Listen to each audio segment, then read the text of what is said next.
Good morning నాన్న.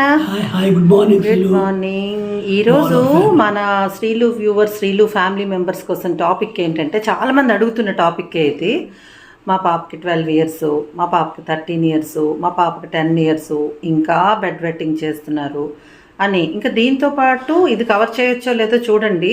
పెద్దవాళ్ళు కూడా చూడండి, 60+ వాళ్ళు తుమ్మినా దగ్గిన, అంటే 60+ అనే కాదు, చాలా మందిలో తుమ్మినా దగ్గినా కూడా యూరిన్ లీకేజ్ అంటున్నారు. సో వీటి మీద మనం మాట్లాడదానన్న. ఫస్ట్ అసలు ఈ బెడ్ వెట్టింగ్ అనేది పిల్లల్లో ఎందువల్ల రావచ్చు అంటారు? Thank you. Good morning to all of your viewers. ఇది బెడ్ వెట్టింగ్ అంటే పిల్లలు తడి చేస్తారు బెడ్ని.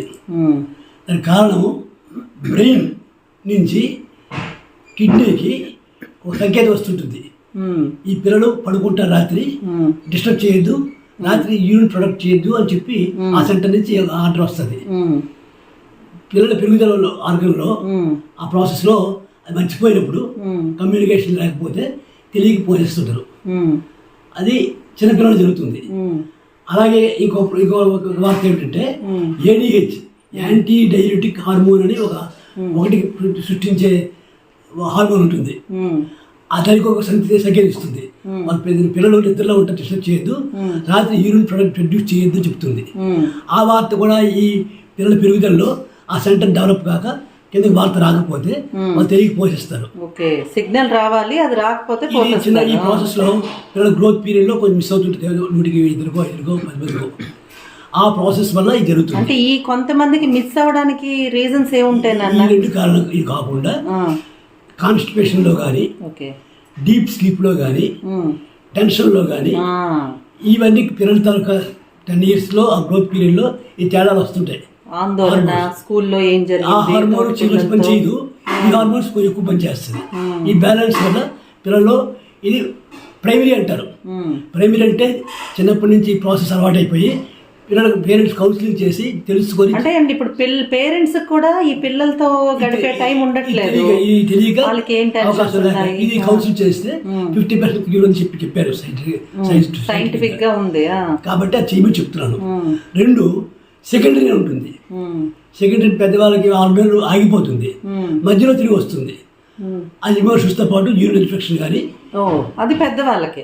చిన్నపిల్లలు డయాబెటీస్ పెద్దవాళ్ళకి వస్తుందని చెప్పారే, పెద్దవాళ్ళ బెడ్ వెట్టింగ్ లో అంటే యూరిన్ పోయిన అదొక కారణం, ఇదొక కారణం. చిన్నపిల్లలు కూడా డయాబెటీస్ రావడం మొదలెట్టింది మధ్యని, వాటికి కూడా కారణం ఉంటుంది. చిన్నపిల్లల్లో ఈ కారణం కూడా కావచ్చు. టెన్షన్స్, స్ట్రెస్ తో పాటు బ్లాడర్లో thick wall, thin wall growth లో స్పెక్టర్స్ ఉంటాయి. ఆ స్పెక్టర్ మూసుకోవడంలో కానీ తెరుచుకోవడంలో కానీ లేట్ అవుతుంటుంది. ఆ ప్రాసెస్ లో తెలియక పడిపోతుంటుంది. దీన్ని యూరినరీ ఇన్కాంటినెన్స్ అంటారు. వాయిడింగ్ ఆఫ్ యూరిన్ అంటే ఒకటి పాస్ చేయడాన్ని మిక్యూరేషన్ అంటారు. అంటే యూరిన్ పాస్ చేయడం తెలుగులో బెడ్డింగ్ వాటర్స్ కి. ఈ స్పెక్టర్ లో ఈ ఇంటర్నల్ స్పెక్టర్, ఎక్స్టర్నల్ స్పెక్టర్ ఉంటుంది.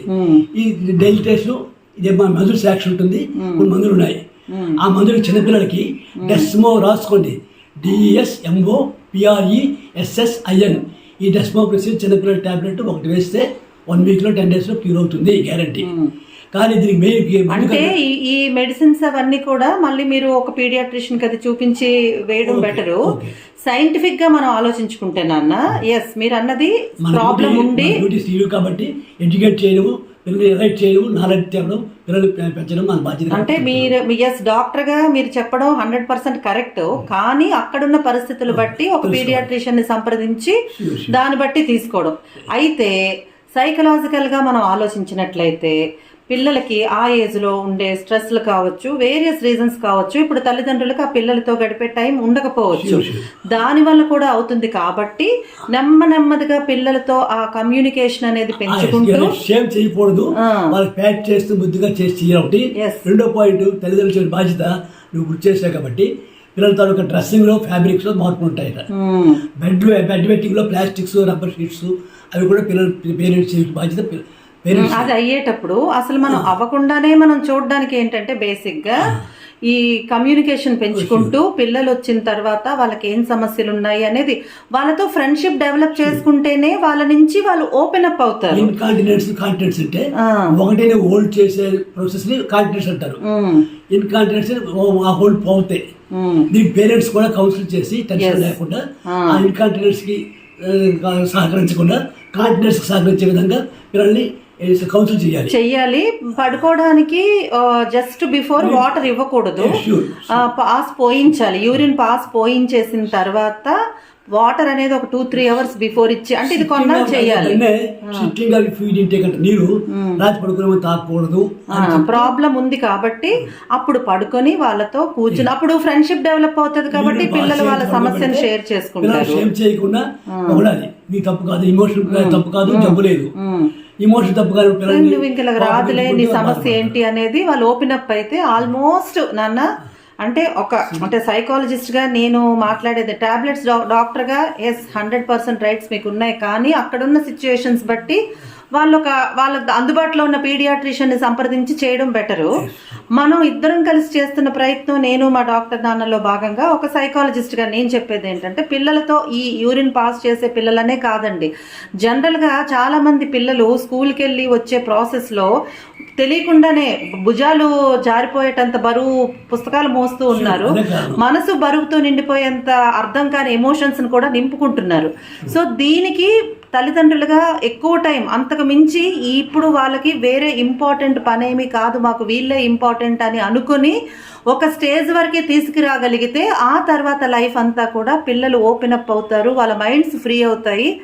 అండ్ ఈ యూరిన్ పాస్ పోసే సమస్య ఆల్మోస్ట్ 90% మీకు క్యూర్ అయిపోతుంది. ఎందుకంటే సెకండరీ ఏంటంటే ఈ కాంటినెంట్స్ స్పెంట్ ఆర్డర్ పెద్దవాళ్ళకి ఎలాగ వస్తుంటే ఎనీ టైం ఆఫ్టర్ 6 months అంతా బాగైపోతుంది, మధ్యలో ఎప్పుడైనా మొదలవుతుంది.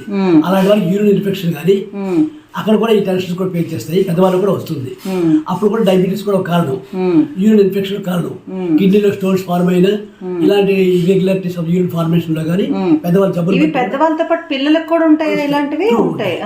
ఎందుకంటే మరి కొన్ని జబ్బులకి కొన్ని మందులు వాడుతారు, ఆ మందులు సైడ్ ఎఫెక్ట్స్ ఈ పిల్లల మీద పెద్దవాళ్ళ మీద కూడా యూరిన్ కంట్రోల్ తప్పే విధంగా కొన్ని ఉన్నాయి మందులు. అది కూడా డాక్టర్ గారు మీకు అందుబాటులో ఉన్న డాక్టర్ గారితో సంప్రదిస్తే అది కూడా అవసరం పాయింట్ కాబట్టి చూసుకుంటూ పిల్లలు డ్రెస్సింగ్ లో కానీ పరుపులో కానీ పిల్లలు కౌన్సిలింగ్ చేయడంలో కానీ మెయిన్ పార్ట్ తీసుకుంటే ఈ రొటీన్ రూపాయలు సెక్స్ అవుతుంది. ఇంతకుముందు చెప్పిన మందు కాకుండా ఇప్పుడు మందులు లేటెస్ట్ పిల్లలకి ఈ డాక్టర్ సహకారంతో వాడుకోవచ్చు. పిల్లలు తనకు బి కాంప్లెక్స్ గ్రోత్ ఎదుగుదల కూడా చూసుకోవాలి, బాధ్యత కూడా పేరెంట్స్దే. వాళ్ళతో ఎడ్యుకేషన్ కూడా బాగుంటుంది, పేరెంట్స్ మెయిన్ కీలక పాత్ర పేరెంట్స్. ఇమోషన్స్ జబ్బు సగము, ఇమోషన్ టెన్షన్ సగము. ఒకటికి పోసేస్తున్నాం అని చెప్పి పేరెంట్స్ పక్క వాళ్ళు ఎగతాలు చేయడం వల్ల మరి కొంచెం అసలు సమస్యను గ్రాస్ రూట్ లో కాకుండా ఇలా అని చెప్పి వాళ్ళని హేళన చేస్తూ ఏంటిది అన్నట్టుగా, అంటే వాళ్ళు ఇంకా స్ట్రెస్ చేస్తారు జర్నల్స్ కాబట్టి ఆ పాయింట్ సేమ్ ఫీలింగ్ కాకుండా ఇమోషన్స్ అందివ్వండి మీ పిల్లలకి, ఎమోషనల్ సపోర్ట్ కరెక్ట్ చేస్తే ఇంకా బాగుంటుంది. ఎస్ నాన్న, కరెక్ట్, మీరు అన్నది కరెక్టే. 100% పేరెంట్స్ తోనే పిల్లలకి సగం ప్రాబ్లమ్స్ సాల్వ్ అయిపోతాయి. సో మీరు గడపండి పిల్లలతో, ఎమోషనల్ గా వాళ్ళకి ఒక బాండింగ్ పెంచుకొని ఒక సపోర్ట్ ఇవ్వండి, ఖచ్చితంగా అన్ని సమస్యలు సర్దుకుంటాయండి. ప్రతిరోజు వచ్చేసేయండి లైవ్ కి. డౌట్స్ అన్ని ఆ డౌట్స్ లో కానీ ఇలా కానీ రోజు వీడియో తీద్దాము, తప్పక సహకరిద్దాం. వీడియోస్ ఎలాగా ఉంటాయి, మీకు ఏది కావాలో skin care and hair care కూడా టీవీ ప్రొడక్ట్స్ ఆ వాట్సాప్ నెంబర్తో చర్చించుకోండి. ఇంకా ఫ్రిడ్జ్లో రమ్మని మా కోరిక. థ్యాంక్ యూ సో మచ్ నాన్న, అందరికీ నమస్తే అండి.